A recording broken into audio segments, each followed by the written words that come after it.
Mo. I'm Fresh Pea. Yo, Fresh Pea! Yo, Mo! Today we're gonna make rhubarb chutney.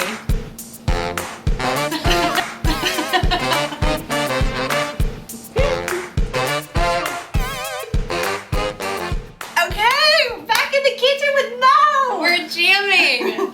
So this is our first jam of the year, and we're maybe a little more excited than we should be, but that's because you're all here. and it's exciting. Yeah, it's good stuff. First jam of the year, What did we get? rhubarb. Yay! Fresh from Corinne's garden.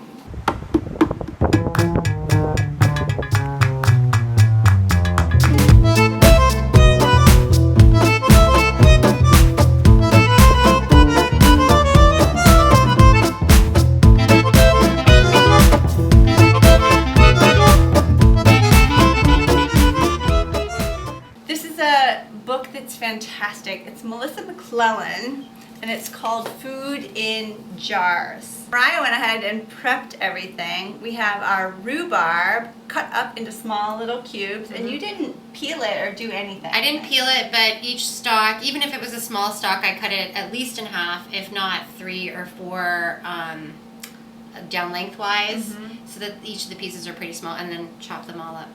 Beautiful. The recipe calls for brown sugar, so you're probably wondering what this little gnome's hat is. This is called piloncillo. Piloncillo. Piloncillo. It's an unrefined Mexican brown sugar, and I bought some for a recipe, so I thought, well, I'll just use that up. And then light brown, and then we did, what's this? That's some organic sugar just to get up to the full amount. We had 2 packets of the brown sugar, and piloncillo we needed a little bit more. I love that about these recipes where you can just kind of clean out the cupboard. Yeah. Apple cider vinegar. Spices. So traditionally, chutney, which is an Indian condiment that's served alongside curries, with breads, with yogurt. This one calls for red chili flakes, cayenne pepper, ground cloves, cinnamon, ground ginger, and mustard seeds, Yeah. and salt, And there's raisins. and red onion. Yeah. And then what else we want to say about chutneys is the way that she talks about the chutney in this recipe is to serve it with cheese. So to take it to a party as an appetizer. And I'm really excited to try that because rhubarb is a really special thing that your friends won't get to see very often, and people are really excited to see it. So it's a nice thing to take to a party. And she recommends opening up the jar, decanting it, shall we say, like wine, to let some of the vinegar release so that you really get the flavors of the spices and the rhubarb instead of just having that overpowering vinegar flavor. So just to let it sit for an hour. I love that. Yeah. And this probably looks like a lot of sugar, but rhubarb, if you're not familiar with it, is really sour, really tart. Last year, I planted a rhubarb plant in my garden, and I didn't harvest it because I left in the spring and came back and it was flowering, and I was like, ooh, that doesn't look good. And the stems never got red. So traditionally, rhubarb has these bright red, like cherry red stems. This is the green stuff on top, and I'll show you what the red stuff looks like. And so I just didn't think it was right, but not all varieties of rhubarb are the red rhubarb. So the one that I have in my garden, it will blush just a little bit, but it's green. But you know that it's ripe in the spring when the plant is full size. It's important when you're jamming to have all of your ingredients cut and ready to go. Especially on this recipe, she says very clearly that this needs to be stirred more regularly than you would even imagine. So the last thing you want is to be distracted cutting up some onions and then let your jam burn. Right. So I think having everything prepped is a really good idea. It's a good habit to get into. It is. So this is a super simple chutney. You basically put everything in your pot and stir it until it gets thick.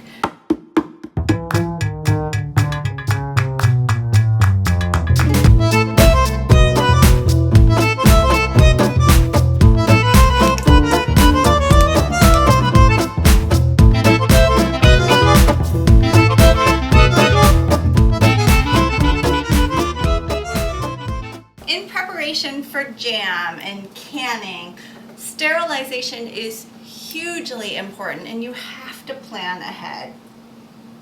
Otherwise, your jam's going to be done, it's going to be set, and you're not going to have sterilized jars, you're not going to have boiling water. And there's a bunch of different ways to ensure that you follow safe canning practices. First thing is to wash your jars in the dishwasher, which is something that you need to think of with modern day dishwashers at least 2 to 3 hours ahead of time. So. Right.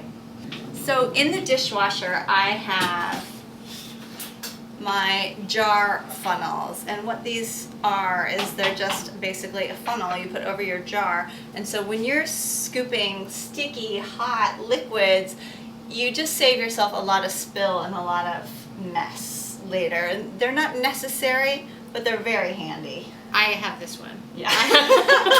That's awesome. That's the one tool I do have. They're pretty handy, and you can get them at any canning big box grocery store, Dollar store probably. especially even. this time of year.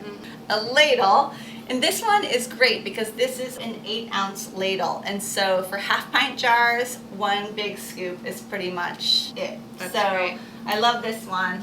Anything that you are going to come in contact with, tongs for pulling your lids out of the hot water. You don't want to boil your lids, it compromises the glue. So you put them on really low and they'll just stay hot. They're sterile and they're soft so that they're going to make a nice seal. And what else is in here? Spoons. So I put a handful of spoons in here because we're going to be tasting the jam. We're going to be checking the set. And I'll also take maybe 3 of these spoons and put them in the freezer. And we'll show you why later. This is the best technique. Then I set my oven to 250 degrees, and on a sheet tray I put all of my jars open side up. This is not a way to sterilize your jars. It's just a way to hold sterilized jars. The dishwasher's been doing the sterilizing, and so they go right from one sterile, clean environment into another place where they're going to be holding, and all the other tools and equipment are staying inside the dishwasher. Yes. That's nice and sterile and clean, instead of bringing it out here and Exactly. contaminating them. Yeah. It's nice to put a plate in the dishwasher because your spoon that you're stirring your jam with can be on that clean, sterilized plate. So anything that's coming in contact in any way. And I don't go crazy and bleach my countertops and all of that, but I do start in a clean kitchen. Jams are probably the safest because one, the acid is high, and also because I think it's the acid, too. the sugar, but the acid is really the most important thing. Extension services really are a great place to learn, and they often, especially this time of year, have like a couple-hour course in the evening where you can actually go home with a product at the end of it, which is really nice. Learn a lot, get scared, all good things, because everybody does it differently. My stepmom, she puts those lids on so tight, she swears that's what actually keeps the jam from jumping out of the can. And then I think you were saying earlier, your grandmother. My grandmother used to, in lieu of a water bath, she would fill her jars and then turn the jam upside down because she was certain that the hot jam staying in contact with that lid, keeping that glue nice and hot while the band was tightened on there, was a surefire way that she was not going to have any jam failures. One of the favorite ones I remember now from when I did the extension service program was they said once you put that lid on, and they were actually taking it out of a hot water bath, they said don't touch it until all the water has evaporated because those are jamming fairies that live on top of your jar, and so don't move it. And I've seen people, they put the jam in, they're all very delicate, and they close it, and then they start moving it around like it's, they can just, don't touch it, just leave them be until they do their, I think that's another critical point. So, but yeah, I think learning as much as you can and then putting together your best practices that you can live with in your kitchen with the tools that you have. And maintain the quality and the product that you ultimately want. And chutney, for those of you that aren't very familiar, it's very sweet. It is a jam. It's a condiment, and it's a sweet condiment. But oftentimes it's made with tomatoes or green tomatoes. Mango chutney is really popular. You can do tamarind chutney. Just about any green papaya, like basically any kind of fruit you can put in a chutney as the base. Because really it's about the dried raisins or currants, dried fruit of some sort, the mustard seeds, the cinnamon, the spices, and the vinegar. So you get this play on sweet tart. And it's really yummy.